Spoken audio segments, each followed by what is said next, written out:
నమస్తే, welcome to our channel TMR news. నేను మీ వెంకటేష్. ఇక ఈరోజు శనార్థి పేపర్లో హెడ్లైన్స్ ఏమొచ్చినాయి, నిజంగా ఏం జరుగుతుంది రాష్ట్రంలో, కేసీఆర్ను నిజంగా అవినీతి అక్రమాలు, కేసీఆర్ చేసిన అవినీతి అక్రమాలు, ఈ నాయకులు బీఆర్ఎస్ పార్టీకి సంబంధించిన నాయకులు నిజంగా ఎవరెవరు ఏం చేస్తూ ఉన్నారన్నది తెలుసుకునే ప్రయత్నం చేద్దాం. దయచేసి వీడియో చూసిన ప్రతి ఒక్కరు లైక్ చేయండి, అలాగే షేర్ చేయండి, మీ అభిప్రాయాన్ని కూడా కామెంట్ రూపంలో తెలియజేయండి. ఒక్కసారిగా శనార్థి పేపర్లో వచ్చిన హెడ్లైన్స్ ఒకసారి తీసుకుంటే, పాలన వికేంద్రీకరణ, బీఆర్ఎస్ హయాంలో కేంద్రీకృత పాలన, కేసీఆర్ కేటీఆర్ కేంద్రంగానే కార్యక్రమంలో డమ్మీలుగా మంత్రులు, అధికారాన్ని అయ్యా కొడుకులు వద్దే, కాంగ్రెస్ హయాంలో మంత్రులు పెద్దపీట, స్వేచ్ఛగా పనులు చేసుకునే అవకాశం, ప్రజల సమస్యలు తెలుసుకుంటూ హామీలు ఇస్తున్న మంత్రులు, నిధులు విడుదలలో భేదం చూపని బట్టి రేవంత్ అని ఒక కథనం అయితే చూస్తున్నాం. అయితే ఇక్కడ జరిగింది ఏంటంటే, ఇప్పుడు బీఆర్ఎస్ ప్రభుత్వానికి కాంగ్రెస్ ప్రభుత్వానికి తేడా ఏమిటంటే, నిజంగా గత బీఆర్ఎస్ ప్రభుత్వ హయాంలో ఇక్కడ ఏం జరుగుతుండే, వాస్తవానికి ఒక మంత్రి స్వేచ్ఛగా ప్రెస్ మీట్ పెట్టాలంటే అర్హత లేకుండే, నిజంగా ఆ నిధులు విడుదల చేయాలన్నా కానీ ఇక అన్ని కేసీఆర్ చేతుల్లో ఉంటుండే, అంటే కీ రోల్గా కేటీఆర్ అండ్ కేసీఆర్ ఉంటుండే. కానీ ఇక్కడ ఎట్లున్నది, ఇప్పుడు కాంగ్రెస్ ప్రభుత్వంలో ఎట్లున్నదంటే, ఎవరికి వారు స్వేచ్ఛగా పనిచేస్తూ ఉన్నారు, ప్రెస్ మీట్లు పెడతా ఉన్నారు, వివిధ అంశాలపైన ఖండిస్తూ ఉన్నారు, వివిధ అంశాల గురించి కూడా వివరిస్తున్న పరిస్థితిని మనం చూస్తూ ఉన్నాం. అంటే బీఆర్ఎస్ పార్టీకును కాంగ్రెస్ పార్టీకి ఎంత తేడా ఉందన్నది ఒకసారి ప్రజలకు ఎవరికైనా చూస్తే అర్థమవుతూ ఉంటుంది. అయితే ఇక్కడ క్యాజువల్గా మనం చూసుకుంటూ ఉంటే, బీఆర్ఎస్ పార్టీ అనేది కుటుంబ పాలన, 100% కుటుంబ పాలన. ఎందుకంటే వాళ్ళు ఇప్పుడు హరీష్ రావు కానీ, కేసీఆర్ కానీ, కేటీఆర్ కానీ, కవితక్క కానీ, సంతోష్ రావు కానీ వీళ్ళ నడుస్తూ ఉంటుంది. ఏ మంత్రికి కూడా, ఏ ఎమ్మెల్యే కూడా అసలు ప్రెస్ మీట్ పెట్టాలన్నా, ఏదైనా నిర్ణయం తీసుకోవాలన్నా కానీ అవకాశం ఇచ్చే దాఖలాలు లేవు. ఇక అది అట్లా జరిగింది. నిజంగా దీనికి తేడా ఎట్లుంది అని ఒక కథనం అయితే రాసుకొచ్చి దానికి సంబంధించిన అంశం కూడా ఇక్కడ మనం బ్యానర్ ఐటమ్గా చూసుకోవచ్చు. అయితే మరొకటి చూసుకుంటే, కేజ్రీవాల్కు బెయిల్, ఢిల్లీ లిక్కర్ స్కామ్కు సంబంధించిన మనీ లాండరింగ్ కేసులో ఢిల్లీ సీఎంకు ఊరట, ₹1,00,000 పూచీకత్తుతో బెయిల్ మంజూరు అని కథనం అయితే చూస్తున్నాం. అయితే మొత్తానికి ప్రధాన నిందితుడైన కేజ్రీవాల్కు బెయిల్ వచ్చింది లిక్కర్ స్కామ్లో. మరి నిజంగా కల్వకుంట్ల కవితక్క గారికి కూడా వచ్చే అవకాశం ఉంటుంది. అంటే దీన్ని ఎన్నికల స్టంట్గా భావించవచ్చా అంటే, ఎన్నికల స్టంట్గానే భావించాల్సిన పరిస్థితిగా నెలకొన్నది. ఎందుకంటే ఎన్నికలు అయిపోయేదాకానే బీజేపీని ఒక హైప్ క్రియేట్ చేసేందుకే వీళ్ళని జైల్లో పెట్టారంటే, ఇప్పుడు కొంచెం నిజంగానే ప్రజలకు ఒక బలం, నమ్మకం అనేది సమకూరుతుంది. ఎందుకంటే ఈ ఎన్నికలు అయిపోయిన తర్వాతనే, రిజల్ట్ వచ్చిన తర్వాతనే వీళ్ళు మరి ఎందుకు వచ్చారు, ఈ కేజ్రీవాల్ అనే వ్యక్తి ఎందుకు వినలే, బీజేపీ పార్టీకి వినకపోవడం వల్లే మరి అందులో వేసిరు. ఇక మన కవితకు కూడా వచ్చే అవకాశం ఉంటుంది, చూడాలి. మరి వివరాలు చూడొచ్చు అక్కడ. అయితే మహిళా శక్తి ఒక బ్రాండ్, ప్రజాపాలనలో మహిళా సాధికారతకు పెద్దపీట, మహిళలను కోటీశ్వరులు చేయడమే లక్ష్యం, వాళ్ళను పారిశ్రామికవేత్తలుగా తీర్చిదిద్దుతాం. మహిళా శిశు సంక్షేమ శాఖ మంత్రి సీతక్క మహిళా శక్తి కార్యాచరణ ప్రణాళికపై సమీక్ష. నేడు 2 మహిళా శక్తి క్యాంటీన్లు ప్రారంభమైన కథనం అయితే చూస్తున్నాం. ఇక అయితే సీతక్క అంటా ఉన్నది, నిజంగా మహిళలకు పెద్దపీట వేస్తూ ఉన్నది ప్రభుత్వం అని సీతక్క చెప్పుకొస్తూ ఉన్నది. మిగతా వివరాలు 2వ పేజీలో వచ్చి. బీఆర్ఎస్లో ఈడీ కలకలం, ఎమ్మెల్యే మైపాల్ ఇంట్లో ఈడీ సోదాలు, ఆయన సోదరుడు బంధువులకు ఇళ్లలోనూ తనిఖీలు, బినామీల పేర్లతో మైనింగ్ చేస్తున్నట్లు గుర్తింపు, 72.87 లక్షల మెట్రిక్ టన్నుల మెటల్ తవ్వకం, 8.48 లక్షల మెట్రిక్ టన్నులకే సినారేజ్ చెల్లింపు, కీలక పత్రాలు, ఖరీదైన కారు స్వాధీనం, ఈడీ విచారణలో ఏమీ దొరకలేదు మైపాల్ రెడ్డి చెప్తా ఉన్నాడట. అయితే మొత్తానికి ఈడీ బీఆర్ఎస్ ఎమ్మెల్యేలు ఎవరైతే ఉంటారో వాళ్ళ మీద పడ్డది, అందులో భాగంగానే మైపాల్ రెడ్డి మీద పడ్డది. ఒకసారి దానికి సంబంధించిన అంశం కూడా మనం పూర్తిగా చదివే ప్రయత్నం చేద్దాం. ఈయనకు మైనింగ్ అంటే గ్రానైట్ క్వారీలు ఉన్నట్టునే ఒకసారి చదివే ప్రయత్నం చేద్దాం. బీఆర్ఎస్ పార్టీలో ఈడీ కలకలం కలిగింది. ఆ పార్టీ ఎమ్మెల్యే మైపాల్ రెడ్డి ఇంట్లో ఈడీ అధికారులు సోదాలు నిర్వహించారు. గురువారం తెల్లవారుజామున పటాన్చెరు చేరుకున్న 40 మంది అధికారులు బృందం ఎమ్మెల్యే మైపాల్ రెడ్డితో పాటు ఆయన సోదరుడు మధుసూదన్ రెడ్డి ఎమ్మెల్యే ఇంట్లో కూడా సోదాలు నిర్వహించినట్టు మనం చూస్తూ ఉన్నాం. దానికి సంబంధించిన వివరాలు 2వ పేజీలో ఉండొచ్చు. ఎవరు కూడా నిజంగా ఈ ప్రభుత్వాలు కక్షతో కాకుండా నిజంగా ఎవరైతే ఉంటారో, ఇప్పుడు సరే బీఆర్ఎస్ పార్టీ అధికారంలో లేదు కాబట్టి బీఆర్ఎస్ పార్టీలో ఇన్ని రోజులు తప్పు చేసిన వాళ్ళు ఎవరైతే ఉంటారో కొందరిని ఇచ్చిపెట్టి కొందరిని కాకుండా ఇప్పుడు అందరిపైన అవినీతి ఎవరెవరు చేసారో వాళ్ళపైన కూడా చర్యలు తీసుకోవాలి. అలాగే కేంద్రం కూడా ఒక్కరిపైన కక్ష సాధింపు చర్యలు తీసుకోకుండా, అంటే ఇప్పుడు ఈ మైపాల్ రెడ్డి ఒకవేళ మన కేంద్రం మైపాల్ రెడ్డి ఇట్లా మరి బీజేపీలోకి పోతా అంటే ఈయన పైన ఇవన్నీ దాడులు ఇట్లా ఉండయో అలాంటి పరిస్థితులు ఉండదు. ఎందుకంటే ఎవరు చేసినా ప్రభుత్వ సొమ్ము ప్రజల సొమ్మే కాబట్టి కాజేసింది. ఎవరు చేసినా కానీ తప్పకుండా ఈ పార్టీలకు రావడం కోసమే ఇవన్నీ దాడులు చేయించడం ఇవన్నీ కరెక్ట్ కాదు. పార్టీలకు రావడం కోసమే దాడులు చేపిస్తామంటే ఎవరు కూడా ప్రజలు నమ్మే పరిస్థితిలో ఉండదు. ఎందుకంటే బీఆర్ఎస్ పార్టీలో ఉన్న రోజులు కేసు ఈ దాడులు జరుగుతాయి. ఒకవేళ బీజేపీలకు కాంగ్రెస్లోకి వస్తే నిజంగా స్వేచ్ఛగా బతుకుతున్నారంటే నిజంగా తిన్న ప్రజల సొమ్మంతా ఒకసారి తీసుకొచ్చే ప్రయత్నం చేయాలి. దయచేసి ప్రజలకు కూడా మేలు జరిగే అవకాశం ఉంటుంది. మిగతా వివరాలు 2వ పేజీలో వచ్చిగా. గ్రూప్ 2, 3, గ్రూప్ 2, గ్రూప్ 3 పోస్టులు పెంచాలి. ఇందిరా పార్క్ వద్ద నిరుద్యోగుల మహాధర్నా. గ్రూప్ 2, 3 రాత పరీక్షలను డిసెంబర్ వరకు వాయిదా వేయాలి. జీవో 46ను రద్దు చేయాలని డిమాండ్ అని కథమైతే చూస్తున్నాం. దానికి సంబంధించిన వార్తలు 2వ పేజీలో వచ్చి. అయితే గ్రూప్ 2, గ్రూప్ 3కి సంబంధించిన పోస్టులు పెంచాలని ధర్నా చేస్తూ ఉన్నారు ఇందిరా పార్క్ దగ్గర. అయితే అలాగే జీవో 46ను కూడా రద్దు చేయాలని డిమాండ్ చేస్తూ ఉన్నది. అయితే కాంగ్రెస్ ప్రభుత్వం కూడా జీవో 46 పైన నిజంగా దీని అసలు అంశం ఏంది, ప్రభుత్వం అంశం ఏంది, ప్రభుత్వం ఏ ఆలోచనలు ఉన్నాయి జీవో 46 మీద, ఇది కూడా తెలుగు ఈ ఏది నిరుద్యోగులకైతే ఎవరైతే ఉంటారో వాళ్ళకు తెలపాల్సిన అంశం ప్రభుత్వం దగ్గర ఉన్నది. ఎందుకంటే గత ఎమ్మెల్సీ ఎన్నికల్లో కానీ లేకపోతే ఇంకా ప్రభుత్వం అధికారంలోకి వచ్చే ముందు కూడా కేసీఆర్ మన రేవంత్ రెడ్డి చెప్పినాడు దాని మీద మేము చర్యలు తీసుకుంటాం, నిజంగా దాన్ని రద్దు చేసే అవకాశం ఉంటే 100% రద్దు చేస్తామని చెప్పిండు. మరి దానిపైన కూడా రేవంత్ రెడ్డి స్పందించాలి. మిగతా వివరాలు 2వ పేజీలో వచ్చు. సిబిఐతో విచారణ జరిపించాలి. నీట్ పరీక్షల నిర్వహణలో మోడీ సర్కార్ విఫలం. 6300 విద్యార్థులకు ఒకే ర్యాంకు రావడం విడ్డూరం. మంత్రి శ్రీధర్ బాబట.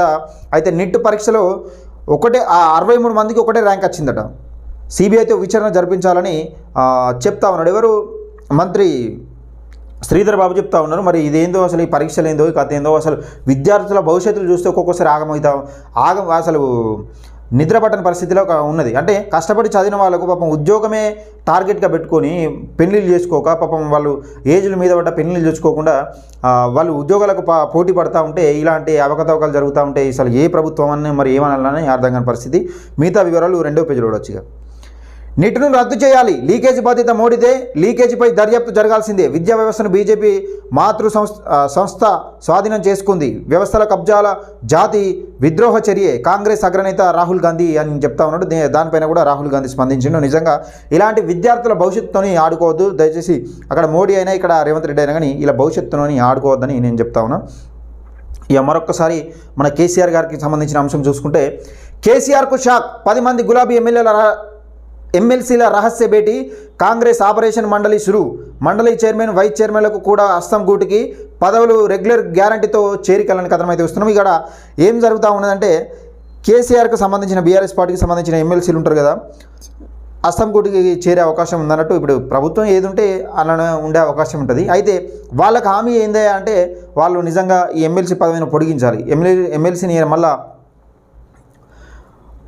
ఎమ్మెల్సీని పదవులు రెగ్యులర్గా గ్యారంటీతోనే అంటే మళ్ళీ ఇచ్చే అవకాశం ఉండేటట్టు హామీతోనే చేరే అవకాశం ఉందంటే చూస్తూ ఉన్నాం. మరి నిజంగా అదే జరిగితే కేసీఆర్ ఇటు ఎమ్మెల్యేలు పోయే అవకాశం ఉన్నది, ఇలా ఎమ్మెల్సీలు పోతే అవకాశం ఉంటుంది. ఇక దాదాపుగా మొత్తం బీఆర్ఎస్ పార్టీ ఖాళీ అయ్యే అవకాశంలో కనబడతా ఉన్నది. రైల్లో అగ్ని ప్రమాదం. సికింద్రాబాద్ రైల్వే స్టేషన్ సమీపంలో ఘటన. వాషింగ్కు వెళ్లిన ప్లాట్ఫామ్ పైకి వస్తున్న రైల్లో ఏసీ బోగీలో షార్ట్ సర్క్యూట్. పూర్తిగా కాలిపోయిన 2 బోగీలు. రైల్లో ఎవరు లేకపోవడం తప్పిన ప్రమాదం అనే కథనం అయితే చూస్తున్నాం. అయితే వాషింగ్ వెళ్ళిందట రైలు. అక్కడ అసలు 2 బోగీలలో షార్ట్ సర్క్యూట్ అయ్యి 2 బోగీలు కాలిపోయినాయట. మరి ఇక వాషింగ్కి వెళ్ళింది కాబట్టి ఎవరు ఉండరు, అసలు తప్పిన పెను ప్రమాదం అని ఒక కథనం అయితే తీసుకున్నారు. దానికి సంబంధించిన వివరాలు పూర్తి వివరాలు ఇక్కడ శనార్థి కథనంలో చూసుకోవచ్చు. అయితే కోల్ వార్. సింగరేణి కథం చేసేందుకు కుట్ర. రాష్ట్ర ప్రయోజనాలకు అడ్డుపడుతున్న బీజేపీ బీఆర్ఎస్. కోల్ బ్లాకులు సింగరేణికి దక్కకుండా ప్లాన్. 40 గనుల్లో 70 మిలియన్ల టన్నుల బొగ్గు ఉత్పత్తి అవుతోంది. కొత్త బొగ్గు గనులను దక్కించుకోకపోతే సింగరేణి చరిత్రలో కలిసిపోతుంది. మీడియా సమావేశంలో డిప్యూటీ సీఎం బట్టి విక్రమార్క. కొత్త ప్రాజెక్టు తేవాల్సింది పోయి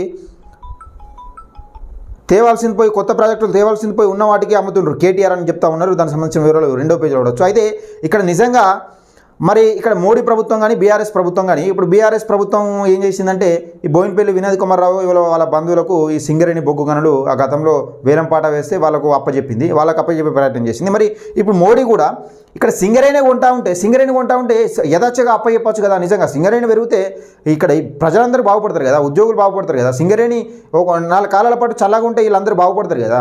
ఇది కూడా ఆలోచించుకోవాలి. ఎందుకంటే ఈ కుట్రపూరితమైన రాజకీయాలు ఇలా వేసి వాళ్ళ భవిష్యత్తును నాశనం చేయొద్దు. దయచేసి మిగతా వివరాలు 2వ పేజీలో వచ్చి. 60% రిజర్వేషన్లు రద్దు. బీహార్ సర్కారుకు షాక్. కులగణన తర్వాత 50 నుంచి 60% రిజర్వేషన్లు, ఈడబ్ల్యూఎస్ రిజర్వేషన్లతో 70% చేరిక. కొన్ని వర్గాల అభ్యంతరం, హైకోర్టులో పిటిషన్. ఇంత స్థాయిలో రిజర్వేషన్ల పెంపు రాజ్యాంగ విరుద్ధమని తీర్పు అనే కథనం అయితే చూస్తున్నాం. అయితే మొత్తానికి మరి 50% దాటదని అంటా ఉన్నారు. మరి 50 నుంచి 60%కి రిజర్వేషన్ పెంచిందట బీహార్ సర్కార్కు షాక్ అని చెప్తా ఉన్నారు. 60% రిజర్వేషన్లు రద్దు చేసిందట. 60% రిజర్వేషన్లు రద్దు చేసిందట. అయితే ఒక్కసారి 50 నుంచి 60%కి తెంచిందట. ఈడబ్ల్యూఎస్ రిజర్వేషన్లతో 70%కి చేరిక అని చెప్తా ఉన్నారు. అయితే మొత్తానికి షాక్ వచ్చిన ఉన్నట్టు షాక్ కలిగింది. ఇంత స్థాయిలో రిజర్వేషన్ పెంపు రాజ్యాంగ విరుద్ధమని తీర్పు ఇచ్చిందట. దానికి సంబంధించిన పూర్తి వివరాలు 2వ పేజీలో చూడవచ్చు. ఇదిగా మొత్తానికి శనార్థి మెయిన్ పేపర్లో వచ్చిన హెడ్లైన్స్. అయితే మరొకసారి మనం ఏం చూసుకుందామంటే శనార్థి పేపర్లో మరి నేటి మాట ఏం రాసుకొచ్చిందో మన పెద్దపల్లి రాజన్న అనేది ఒకసారి వినే ప్రయత్నం చేద్దాం. దయచేసి ఒకసారి చదివే ప్రయత్నం చేద్దాం. ఇక పెద్దపల్లి రాజన్న నేటి మాట చూసుకుంటే, చూపులు చురకత్తుల్లా నేతలిద్దరూ 2 రాష్ట్రాల రాజకీయాల్లో ట్రెండ్ సెట్టర్స్. ఫ్యాన్ ఫాలోయింగ్ ఉన్న నేత ఒక్కరు, ప్రశ్నల ప్రవాహంతో సునామీ సృష్టించిన నేత ఇంకొకరు. ఇప్పటి వరకు ఎలాంటి పొలిటికల్ బ్యాక్గ్రౌండ్ లేకుండా ఇన్నాళ్ళు జనం మధ్యలో ఉన్న వ్యక్తులే కొత్త రాజకీయ సంస్కరణలకు శ్రీకారం చుట్టబోతున్నారు. ఎన్నో ఒడిదుడుకులను ఎదుర్కొని అవమానాలు భరించి అక్రమ అరెస్టులు లెక్క చేయకుండా వాళ్ళు నమ్ముకున్న జనం కోసం ఇప్పుడు జంగ్ సైరన్ ఊదనున్నారు. ఇరువురు ఆలోచన విధానాలు సామాన్యులకు దగ్గరగా, బడుగు బలహీన వర్గాలకు బతుకుల రాతలకు మార్చే విధంగా ఉండబోతున్నాయి. కోట్లల్లో ఆస్తులు, విలువైన కార్లు, విలాసవంతమైన జీవితాన్ని వదులుకున్న స్టార్ ప్రశ్నించే గలమై దురల ప్రభుత్వాన్ని దించడంలో కీలక భూమిక పోషించిన ధీరుడు ఈ ఇద్దరు నేతల భవిష్యత్తు రాజకీయాల్లో ప్రకంపనలు సృష్టించబోతున్నారు అని పెద్దపల్లి రాజన్న రాసిండు. నిజంగా నాకు తెలిసి పవన్ కళ్యాణ్ గురించి, తీన్మార్ మల్లన్న గురించి రాసినట్టున్నాడు. నిజంగా ఒక పక్క పవన్ కళ్యాణ్ స్టారు, అక్కడ వేలల్లో ఉన్నాయి, వాళ్ళకు వేల కోట్ల ఆస్తులు సంపాదించుకోవచ్చు వాస్తవానికి అనే తలుచుకుంటే. ఒక ఫర్ డేకే 2 కోట్ల రూపాయలు తీసుకుంటాడు. ఫర్ డేకు ఒక రోజుకే 2 కోట్ల రూపాయలు సినిమా చేస్తే వస్తాయి. అలాంటి జీవితాన్ని విడిచిపెట్టి ఇక్కడ రాజకీయంలోకి దిగి ఒక సునామీ సృష్టించిండు. ఇక్కడ తీన్మార్ మల్లన్న అసలు ఏ సంబంధం లేకుండా ప్రజల కోసం కొట్లాడుతూ 70-80 కేసులు మీదేసుకొని, అలాగే ప్రజల కోసం కొట్లాడి 100 రోజుల జైలు జీవితం గడిపిండు. వీళ్ళు రాజకీయ అరంగేటం చేశారు. మరి రాజకీయంలో ఏం జరగబోతా ఉన్నది అనేది చూడాలి. మరిగా ఇది పెద్దపల్లి రాజన్న నేటి మాట. ఒకసారి మన శంకరన్న ఏం రాసుకొచ్చిండు మరి ఏంది అనేది ఒకసారి చూద్దాం. ఇక రాష్ట్రంలో అరాచకం, దారుణ ఘటనలు, కీలక పర్వాలు, హత్యలు, దోపిడీలతో జనం బెంబేలు, దాడులకు పాల్పడుతున్న గంజాయి బ్యాచ్లు, అవినీతి కేసుల్లో పోలీసులు, శాంతి భద్రతల ప్రజల్లో ఆందోళన, ప్రభుత్వం ఏం చేస్తుందంటూ ఆగ్రహమాట. శంకరన్న నీ క్రెడిబిలిటీ ఓవడానికి ఒక్క హెడ్లైన్ చాలే. గంజాయి అనేది ఇప్పుడు కాంగ్రెస్ ప్రభుత్వం వచ్చిన 5 నెలల్లో 6 నెలల్లో గంజాయి వచ్చింది కాదు. నీ క్రెడిబిలిటీ నువ్వు అనేది పోగొట్టుకోకు. ఎందుకంటే నీకు క్రెడిబిలిటీ లేదు, నువ్వు విలువ పోగొట్టుకుంటున్నావు. అనవసరంగా ప్రజల పక్షాన కొట్లాడు, తప్పులేదు. కానీ బీఆర్ఎస్ పార్టీని ఎక్కడ చేసుకొస్తానంటే, ఇక్కడ ఏమంటానంటే కాంగ్రెస్, బీజేపీ సింగరేణిని అమ్మేస్తున్నాయట. మరి గతంలో బోయినపల్లి వినోద్ కుమార్ రావును సన్నిహితులకు మరి అప్పచెప్పింది అది ఎవరికి ఇస్తావు? అది కూడా చెప్పాలి నువ్వు. ఇక్కడ ఏం జరుగుతుందంటే రాష్ట్రంలోకి వచ్చిన ఇప్పుడు కాంగ్రెస్ ప్రభుత్వం వచ్చిన 6 నెలలనే అరాచకం జరుగుతుందంట. అసలు దారుణాలు, ఘటనలు, కీచక పర్వాలట. ప్రజలు కొంచెం నమ్మటట్టు ఉండాలి. ప్రజల వైపు మాట్లాడి, ప్రజల వైపు ఉన్నప్పుడు నేను నిజంగా నీ క్రెడిబిలిటీ అని తగ్గించుకోగలుగుతావు. దయచేసి ఒకసారిగా శంకరన్న పురాగా దిగజారి నువ్వు ఏదో బీఆర్ఎస్ను లేపుతా, నేను బీఆర్ఎస్ పార్టీ అధికారంలోకి తీసుకొస్తా, నేను కిరీటం పెడతాను అనుకుంటున్నావు. కానీ నిన్ను ఒక చెంచగా లెక్కన వాడుకుంటారు బీఆర్ఎస్ పార్టీ. నీకు అంత సీన్ లేదట. ఇక ఇది మొత్తం శంకరన్న రాసుకొచ్చిండి. ఇక కేజ్రీవాల్కు బేలట, సింగరేణి పాపం కేంద్రానిదే అని బట్టి విక్రమార్క అంటా ఉన్నాడు. కరెంటు కోతలకు కళ్ళు కాస్తున్నాయట. మరి 80,000 కోట్లు అప్పు ఎవరికి ఇస్తామన్నా తెలియదు. ఇక దద్దరిన ధర్నా చౌకు అని చెప్తా ఉన్నాడు. ఇది ఇవాళ మార్నింగ్ న్యూస్. దయచేసి వీడియో చూస్తున్న ప్రతి ఒక్కరు లైక్ చేయండి. అలాగే మీ అభిప్రాయాన్ని కూడా కామెంట్ రూపంలో తెలియజేయండి. ఉంటాం.